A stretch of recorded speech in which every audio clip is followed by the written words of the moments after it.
United Democratic Party has launched a COVID-19 response program that would provide face masks for the people. Turkey's president joins forced congregation after the turning of Hagia Sophia Museum into a mosque. And Mali's political crisis remains unresolved despite ongoing intervention by ECOWAS leaders. This and more comment on The World Today.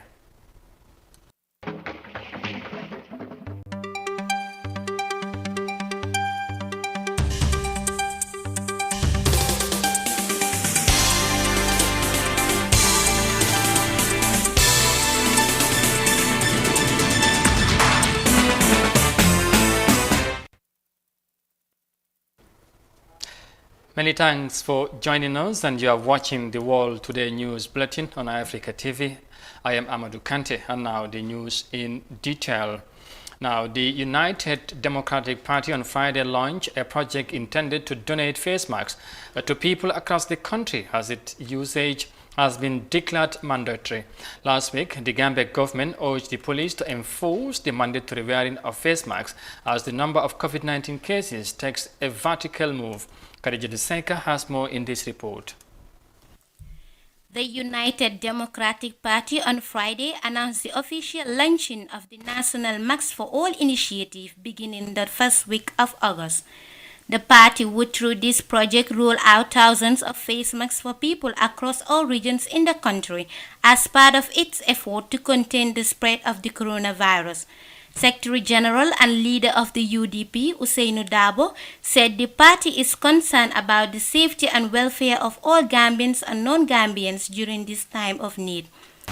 Following the announcement of the government that all Gambians and non-Gambians currently reside in the Gambia are required to wear face masks effectively today, Friday, July 24, 2020, I am delighted to officially launch United Democratic Party's National Free Mask for All initiative.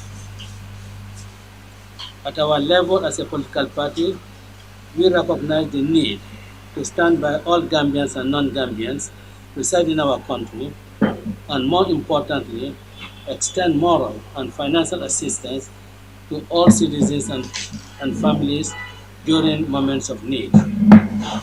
Through this initiative, United Democratic Party aims to donate face masks to Gambians in all regions across the country to avail everybody face masks.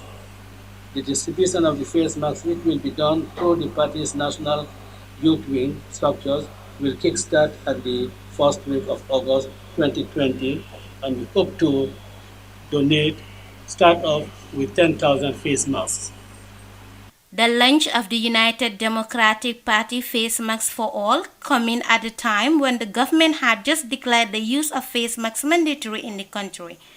Lawyer Dabo called on all Gambians and non-Gambians to adhere to the COVID-19 precautionary measures in order to curb the spread of the virus. On behalf of the United Democratic Party, I would like to call on all Gambians and non-Gambians living in the Gambia to respect and abide by the COVID-19 precautionary guidance to curb the spread of the deadly coronavirus. I use this opportunity to remind all Gambians of the importance of maintaining social distancing, wearing a face mask, regular washing of hands, and avoiding social and light public gatherings. I will equally take the opportunity to remind us all of our social responsibility and meaningful roles we can play to stop the spread of the very deadly virus. Finally, I would like to assure the entire Gambian populace of the United Democratic Party's continuous commitment to serve in the best interest of the citizenry. We will continue to put in relentless efforts to deliver selfless service to the people of the country at all times. The Gambia has registered 170 cases of COVID-19 since its outbreak in the country in March. This year, with more than 10 doctors together with nearly 20 other health workers among the list. As of this week, 101 cases are under treatment while 58 cases have successfully recovered. For iAfrica News, I am Khadija Tuseka. The United Democratic Party to provide face masks for the public in the fight against the COVID-19 pandemic. Next, we head to Turkey because President Erdogan on Friday joined thousands of Muslims to observe the first Jummah prayers in Hagia Sophia following the court ruling to turn the world's heritage museum to a mosque. The move was greeted with wide criticism around the world, including that of Pope Francis. Details of that in this report. The mosque has finally taken its original form, overturning the 1934 decree which turned it into a heritage site some 86 years ago. The discretion of reconverting the place into a place of worship was ruled by the Turkish Council of State. The decision to convert the Hagia Sophia into a mosque was frowned by many, including Pope Francis, who said he was deeply pained after the court's ruling. UNESCO, concerned about the impact it may have on the universal value of the site, issued a statement calling on Turkish authorities to engage in dialogue on the matter. The former Hagia Sophia was built in 537 as the parochial cathedral of the imperial capital of Constantinople. It served as the largest church of the Eastern Roman Empire from 1204 to 1261. When it was converted to a Roman Catholic cathedral. It later took the function of an Ottoman mosque upon the fall of the city in 1453. The site took turns again as a secular museum in 1934 and finally reconverted to a mosque in 2020. For iAfrica TV, Sohna Tunkara. And from the report there by Shona Tunkara, we come back home and report on matters of the COVID-19 because the new national coordinator for the COVID-19, Yaya Dua Sanyang, has said that the topmost priority must be how to coordinate the resources and disease surveillance. Sanyang was speaking to the COVID-19 response team in his first outing since his appointment on Monday, the 20th of July. He replaces Alassane Senghor, Secretary General of the Gambia Red Cross Society, who resigned a few weeks after his appointment by the President. Mr. Sanyang pointed out the need to have the public on board in fight against COVID-19, noting that robust risk communication requires public participation. Sanyang is an experienced health professional in health system management, operations and logistics. Apart from serving his country, he also worked in other nations such as Nigeria, Ethiopia, Malawi, Sudan, and Mozambique. And from that, next we still stay with matters of COVID-19, but this time in Kenya, because the number of people affected with COVID-19 in Kenya have gone above 40,000, bringing the safety of health workers on the spotlight. Although little over 6,000 people have recovered from the virus, 260 deaths have been recorded since the outbreak of the pandemic in the country. More of that in this report. As the toll of infected persons with COVID-19 hit 14,000 in Kenya, authorities are putting together some proposals to safeguard its healthcare workers in the fight against the virus. The Secretary General of Kenya Medical Practitioners and Dentists Union, Chibanzi Mwachonda, said during a media briefing that there is additional need for healthcare workers to be compensated. So from an occupational safety and health, we urge that, and we are going to put proposals today for consideration by government on occupational safety and health, compensation and insurance for the healthcare workers who are all infected as we speak and will continue getting exposed and infected. He further stated that the union will not allow any illicit regulations that will affect its healthcare workers. And it is saddening that there are people sitting and taking advantage of the fact that healthcare workers are busy fighting COVID to sneak in illegal amendments that will pull away the autonomy of healthcare professionals in the regulation.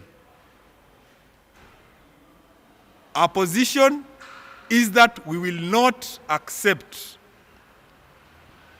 illegal amendments and stripping off of the autonomy of healthcare professionals to regulate themselves.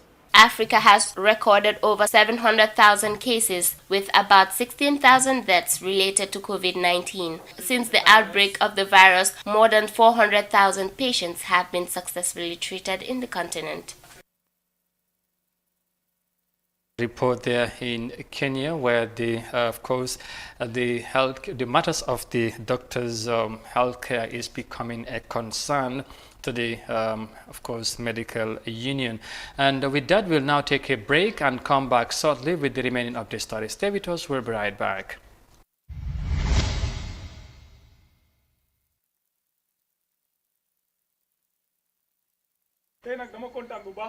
si ñëw bi nga ñëw seet si suma tabax bi kontaan naa ci trop trop. maa gën a kontaan bi ma ñëwee fekk sa tabax bi toll fii waaye nag man kontaanuma ci sama kër gi man. lu xew ndax umpale wu loon ñoo bokkoon nekk Europe. dëgg la jamono yu ñu nekkee foofu yëpp man ak yow maa ngi am benn waay maa ngi ko yónnee xaalis bu bari pour mu sampal ma suma kër. te ba léegi tabax bi àggul fenn. te yow nga waxoon ma ne ma bi nga starté samp yàggul léegi nga toll fii foo jaar. li waral loolu nag mooy dama ànd ak waa Baluwo. kon su ma la déggee Baluwo dañuy yëngu ci samp kër tamit. ni ngay def nag yomb na da ngay log on to www.baluwo.com mun ngaa jënd ci ñoom ciment suuf banta weñ ba ci daaj yi nga xam ne di nga ko soxla lépp lu jëm ci wàllu samp rek mun nga koo am ci lu yomb ak Baluwo daal yaay dugal sa xaalis fi nga ko bëgg a amee ko ci ni nga ko bëggee.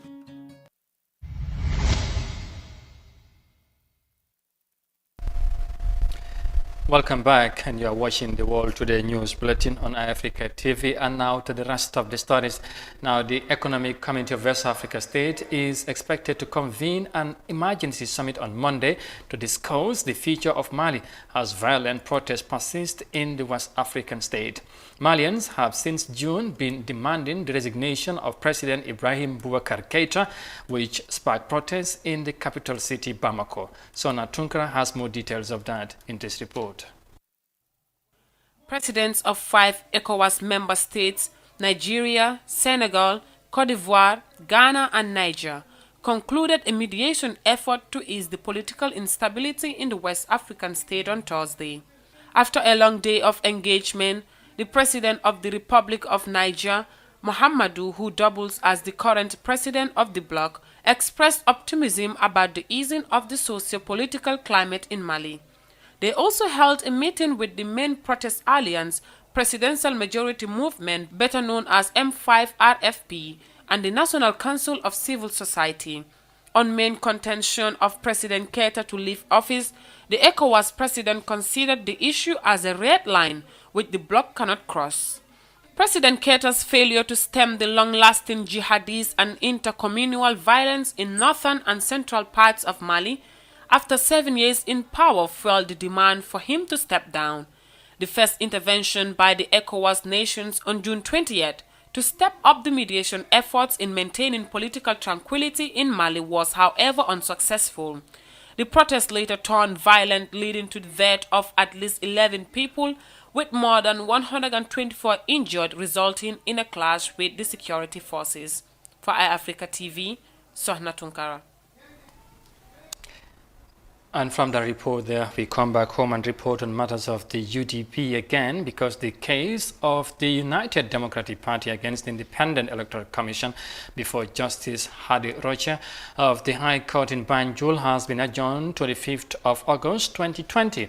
The opposition party went to the court to seek injunction to compel the Independent Electoral Commission to organize a by-election for the chairmanship of the Brikama Area Council.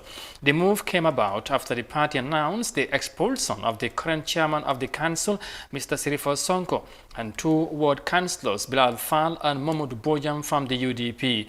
The adjournment was based on Mr. Bojang was not served notice of appearance. In a similar development, Sirifo Sonko was in the High Court for a case in which he is asking for the issuance of orders to restrain the Electoral Commission from conducting a by-election for his replacement. His case against the IEC has been adjourned to the 11th of August following lawyer Keba Sanyan's request for time to reply on behalf of the Commission. The High Court judge had during the sitting asked the UDP to consider the application of alternative dispute resolution. And finally, we head to Uganda because the Ugandan government has announced another easing of COVID-19 restrictions after 4 months of lockdown due to the coronavirus pandemic. Business owners have welcomed the move as it will help to mitigate the impact of the crisis on their enterprises. The authorities urge the public to be vigilant as the situation appears to stable to avoid a second wave of the virus. Here's more details of that. It is the first time salons in Kampala have opened since the COVID-19 lockdown was imposed in Uganda 4 months ago. For customers, bad hair days are now gone. For hairstylist Nasa Moura, it is a happy time being back to work. But while at it, keeping his clients and workers safe is priority. My client has a mask. I also have a mask. We have the temperature gun at the entrance. We surely won't be able to spread the virus. Besides saloons, shopping arcades were also allowed to reopen. However, only 110 of the city's 170 centers met the required health and safety standards. Still, most traders insist they are not taking any risks. We are happy with the president's decision. We are willing to follow the health rules. It's still a challenge, though, to work out how to reopen businesses for many traders. The main problem now I see is the payment of the debts of the month we have finished without working. So that is a very big problem for many people because even some are vacating. Although Uganda's daily new COVID-19 infections seem to have stabilized, officials insist they won't be letting their guard down. Locking and unlocking is something that we may have to get used to as a population. Similarly, we have been locking border districts, we have been locking certain districts and communities. So it is not that we are not doing it, but we are giving opportunity to people to utilize the knowledge that they have gained and what they are seeing happening in the other countries to act as wise people and prevent infection. The first lifting of the lockdown will see motorbike taxis also allowed to carry passengers. They are expected to start in a week's time. While several public places are open, many others are not. The government is yet to decide on when bars, schools and even churches can open their doors. And viewers, from the report in Kampala, Uganda, we finally brings this news bulletin to an end. But for more details on this and other stories, as always, you can log on our website on iafrica.tv. Well, once again, many thanks for the pleasure of your company. Thanks for watching. Stay safe and bye for now.